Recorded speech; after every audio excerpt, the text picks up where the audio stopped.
மக்களின் மனதில் அச்சத்தை விதைக்க காங்கிரஸ் முயற்சிக்கிறதா என மத்திய ரயில்வே அமைச்சர் அஸ்வினி வைஷ்ணவ் கேள்வி எழுப்பியுள்ளார். மக்களவையில் ரயில்வே துறை மானிய கோரிக்கை மீதான விவாதத்தில் பேசிய அமைச்சர் அஸ்வினி வைஷ்ணவ், அதிகரித்து வரும் தேவையை கருத்தில் கொண்டு எக்ஸ்பிரஸ் உள்ளிட்ட அனைத்து ரயில்களிலும் குறைந்தது 4 முன்பதிவில்லாத பெட்டிகள் இருப்பது உறுதி செய்யப்படும் என்றார்.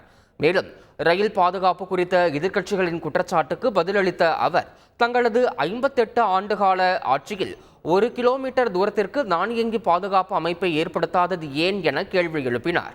தவறான குற்றச்சாட்டுகளை பரப்பி நாள்தோறும் ரயில்களில் பயணிக்கும் 2 கோடி மக்களின் மனதில் காங்கிரஸ் கட்சி அச்சத்தை ஏற்படுத்த முயல்கிறதா என்றும் காட்டமாக கேள்வி எழுப்பிய அவர், ஆண்டுதோறும் நடைபெறும் ரயில் விபத்துகள் 171% இருந்து தற்போது 68% குறைந்திருப்பதாகவும் குறிப்பிட்டார்.